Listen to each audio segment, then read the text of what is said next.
Bonjour, je m'appelle Jean-Pierre Améris, je suis le réalisateur du film Une famille à louer avec Benoît Poulvorde et Virginie Efira, et je vous donne rendez-vous sur Culturez-vous avec Florian à La Rochelle.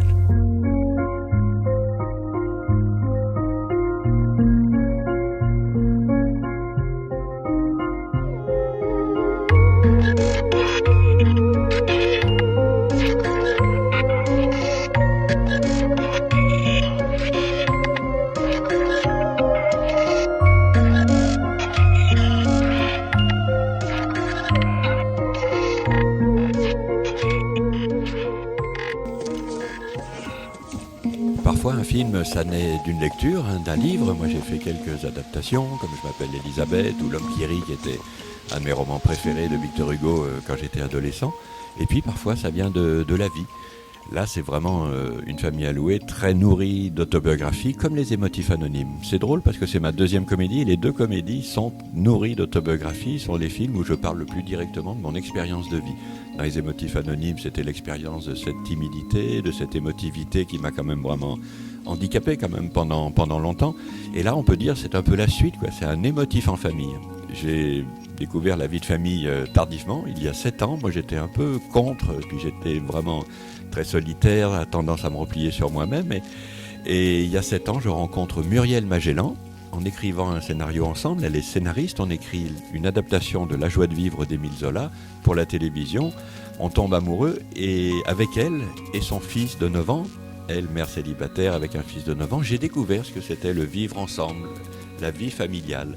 Et il y avait un potentiel de comédie parce que nos deux caractères sont comme les caractères de Paul André et Violette dans le film, à l'opposé.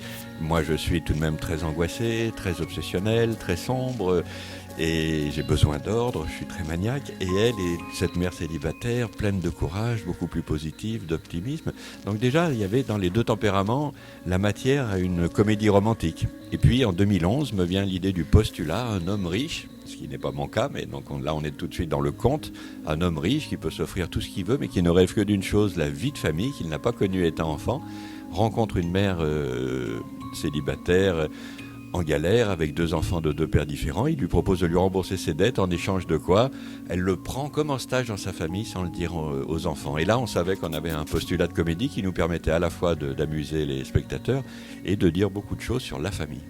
Une famille à louer, c'est vraiment une comédie romantique, dans le genre que j'adore. Un de mes modèles, c'est quand même Pretty Woman. J'ai toujours aimé, moi, les histoires d'amour, les films sentimentaux, même quand je pense à la grande comédie américaine, qui a vraiment bercé mon adolescence, les films de Frank Capra, New York, Miami, La vie est belle, ou les films de Lubitsch sont des histoires d'amour. Et j'aime ce genre-là. Et puis, comédie, ça veut dire beaucoup de choses, et parfois on ne sait plus trop ce que ça veut dire aujourd'hui, mais ça veut dire prendre sous un angle joyeux, des thèmes qui pourraient être aussi traités finalement de façon dramatique. Ça ne veut pas dire faire l'économie de quelques mélancolies. Dans le film, on voit bien que ce sont 2 personnages à problème, si j'ose dire. Lui a des problèmes psychologiques, il est très tendu, un peu névrosé. Elle a aussi des failles, elle a les problèmes matériels. Le film parle aussi de la précarité sociale, mais elle a aussi un complexe intellectuel très fort. Et finalement, dans cette histoire d'amour, ils vont se donner confiance l'un dans l'autre. L'important, c'était quand même de transmettre aussi cette joie. C'est quelque chose de plus en plus important pour moi dans ma presque responsabilité de cinéaste. C'est-à-dire, on doit faire des films, comédie ou non, mais qui donnent de l'énergie aux spectateurs. Moi, c'est ce qui m'est arrivé avec le cinéma, Ça m'a sauvé quand même le cinéma. Quand j'étais adolescent et tellement mal dans ma peau, je rentrais dans un cinéma complètement déprimé et j'en ressortais regaillardi. Pas forcément par les comédies, ça pouvait être La Strada de Fellini ou un film de Clint Eastwood. Mais ça me redonnait l'envie de vivre. Je ressortais dans la rue, plus vaillant que je n'étais rentré dans le cinéma. Et j'y pense toujours aujourd'hui. Je me dis, il y a peut-être un garçon, une fille qui va pas bien. Le film doit lui dire, voilà, il faut aller de l'avant. Comme les personnages, il faut prendre le risque de se lier et vivre, puisque on n'a que notre vie. Ce film est sur la famille. Il y a d'abord au centre cette famille que je dis moi de briques et de broc, la famille tuyau de poêle, Paul André, Violette et 2 enfants de 2 pères différents, dont un petit métis. Et j'avais beaucoup en tête cette phrase de Coluche, la plus belle des familles, c'est celle qu'on s'invente. C'est quelque chose dans lequel je crois, qu'il faut créer aussi sa famille. et montrer que ce sont des gens de caractère très différents, mais que finalement l'étincelle va prendre. Et ce qui les lie, ce qui fait le ciment de cette petite et jolie famille, c'est l'humour. Ça démarre par la comédie, on joue la comédie. Paul-André et Violette devant les enfants jouent au couple comme s'ils avaient eu un coup de foudre, devant des enfants qui sentent bien qu'il y a un os, et finalement ils vont se laisser prendre à cette comédie et devenir vraiment amoureux. Donc, j'avais envie de montrer ça, cette famille de briques et de broc, mais qui va fonctionner. Et de part et d'autre, le film s'est construit. Il y a de part et d'autre les familles biologiques. Famille de Paul-André, on découvre à un moment donné sa mère. Donc c'est pas un règlement de compte, mais c'est des choses qui étaient importantes pour moi. On découvre qu'avec sa mère, il n'y a pas de communication, qu'il vient d'une famille où vraiment il y a presque un handicap des sentiments. Il n'y a jamais de geste de tendresse, on imagine. C'est un enfant qui a été mis en pension très tôt. Donc Paul-André, ça explique des choses. On sent qu'il n'est pas à l'aise avec les sentiments. Il n'a un fort désir de se lier, d'amour, il a plein d'affection en lui, mais il y a une rétention et ça vient de la famille. Moi, c'est quelque chose que j'ai un peu connu et vraiment, c'est difficile après d'avoir des gestes de tendresse, de se laisser aller quand on n'a pas eu l'habitude de ça étant enfant.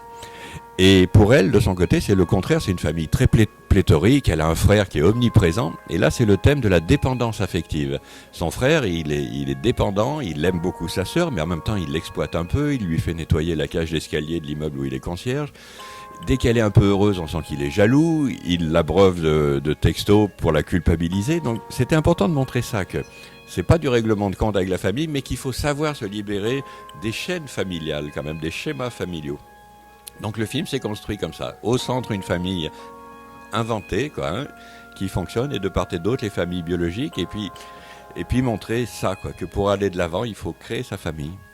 La comédie ne doit pas faire l'économie de certaines réalités. Comédie, ça ne veut pas dire tout le monde est heureux et tout le monde est riche, justement. Dans cette grande comédie américaine, Frank Capra, c'est quand même que des gens qui ont des problèmes matériels. Par exemple, dans La vie est belle, James Stewart, il veut se suicider parce qu'il a perdu son travail. Et en même temps, ça vous file vraiment la pêche. Donc c'est important que dans une comédie entre aussi la réalité sociale, même si le film n'est pas naturaliste. Vous me demandiez sur la direction artistique, comme Les Émotifs Anonymes, moi je voulais vraiment faire un film très stylisé. Ce que j'aime aujourd'hui, c'est quand même créer du conte. Et donc c'est faire entrer le spectateur dans un univers un peu décalé. Et là c'est un univers enfantin, comme les personnages quand même. Et par exemple, on voit pas de voitures dans les rues, les maisons des personnages c'est des maisons de conte. Lui c'est le prince, un peu comme dans La Belle et la Bête, le prince un peu sombre, et il habite une maison d'architecte très moderne, magnifique, mais absolument glacée, sans couleur, sombre. C'est drôle parce que là on est dans la famille, vous voyez, ça montre ça aussi, c'est dans l'expérience de Paul-André, c'est cet homme si maniaque et qui aime le silence de sa maison, il découvre que la vie c'est le bruit, c'est le désordre, et c'est vraiment l'expérience du spectateur. Et la maison de Violette, je voulais pas représenter la pauvreté. Je voulais pas représenter la pauvreté comme souvent dans le cinéma, je trouve qu'on écrase les gens pauvres et tout d'une vision noire, glauque, on l'associe forcément à ça dans le cinéma. Cinéma qui est souvent fait par des gens qui finalement sont loin en fait de cette pauvreté. Moi pour avoir connu comme ça ces milieux modestes et en connaître encore beaucoup, je sais qu'il y a aussi de la joie C'est vraiment très important ça pour moi. Donc la maison de Violette, c'est une sorte de petite maison en bois, toute fragile, toute de guingois comme sa famille, mais elle est gaie Et Paul-André, dans son histoire, il va tomber amoureux de la famille, de Violette, des enfants, mais aussi de cette maison, en désordre, avec un frigo qui s'ouvre tout le temps. Et c'est très important. C'est presque la maison du prince et la maison de Blanche-Neige. Et puis la maison de la mère, c'est comme un conte, encore une fois. C'est vraiment du conte. Et dans le conte, il y a beaucoup de vérité, on le sait.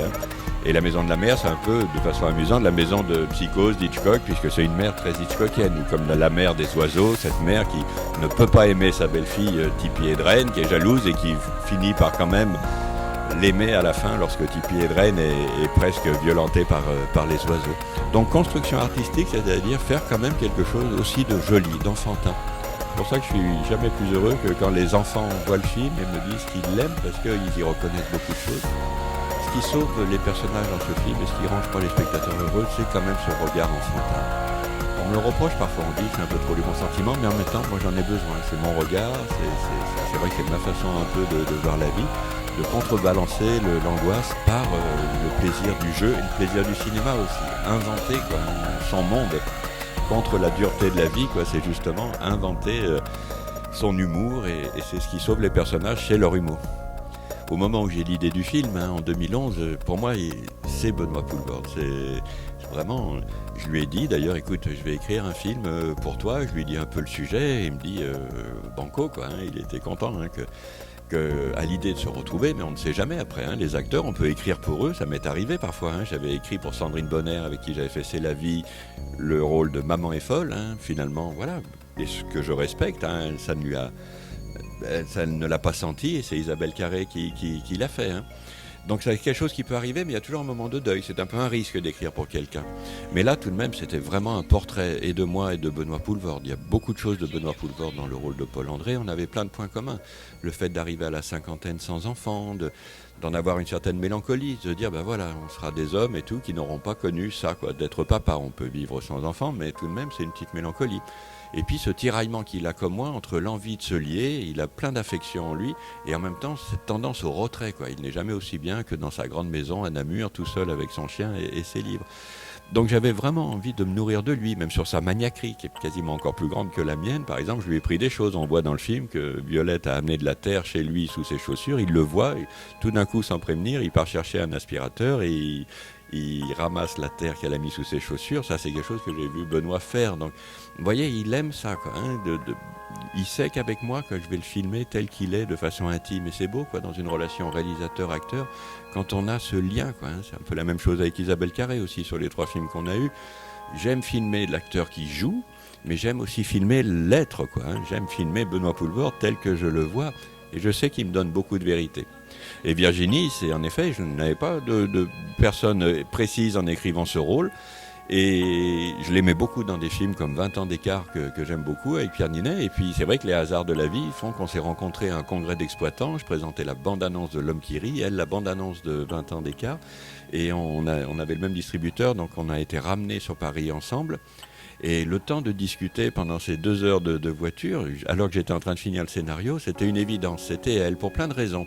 Son énergie, comme Violette, ce côté battante, je vais tout droit, cette politesse, quoi, c'est-à-dire je dois être toujours pleine d'allant, je dois être souriante, et en même temps avec une faille, quoi, très émouvante. Elle est fort complexée, elle a comme le personnage de Violette, un complexe intellectuel, alors qu'elle est absolument intelligente, complexe par rapport à sa position d'actrice. Donc je savais qu'avec elle, on allait pouvoir faire ça. Et puis il se trouve que tous les deux sont belges, qui s'apprécient d'abord beaucoup. Ils avaient tourné ensemble quelques scènes dans Mon pire cauchemar, mais ils s'apprécient beaucoup, ils étaient heureux de jouer ensemble.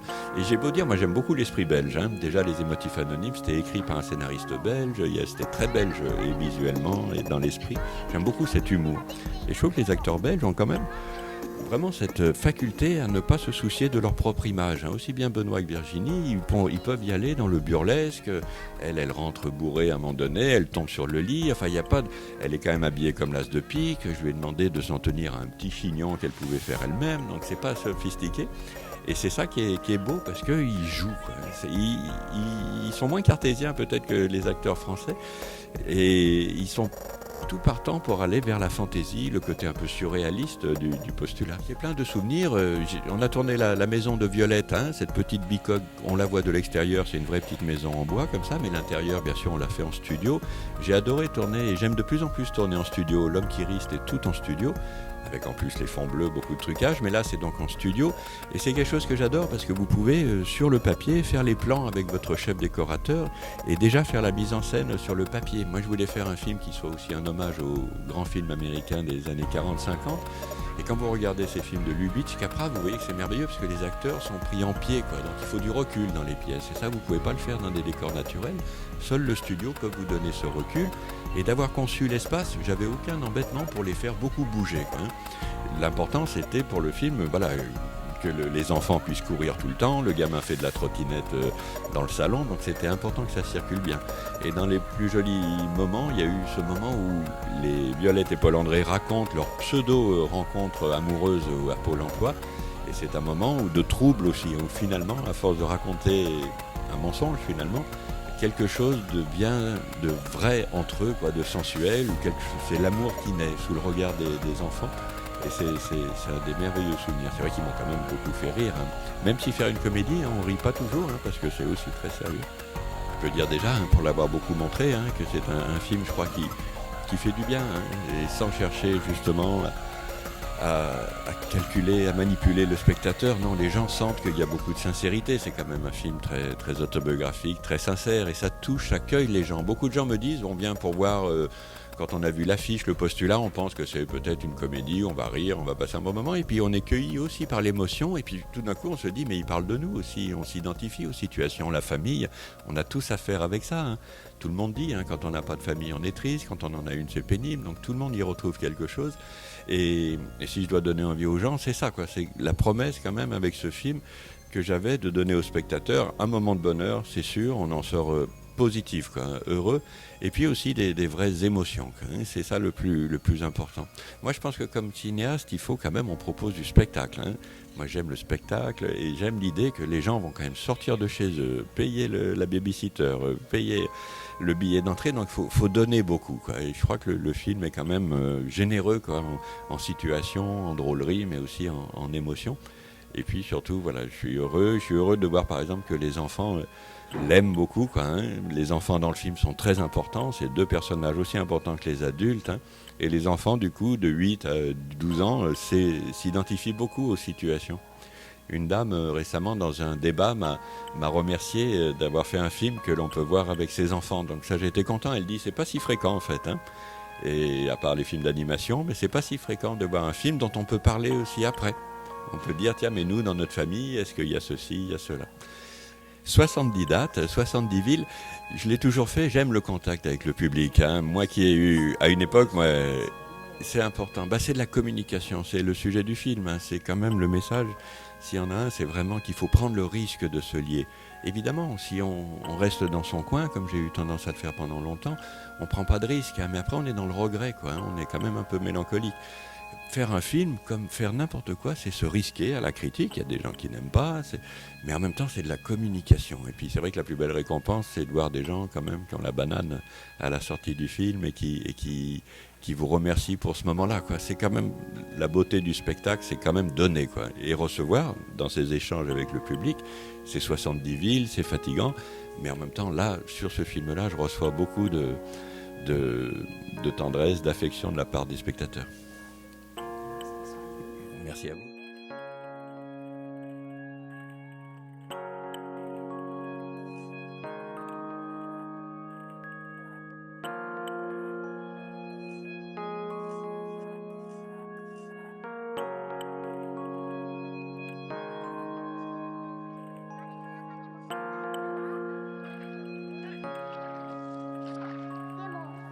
Let's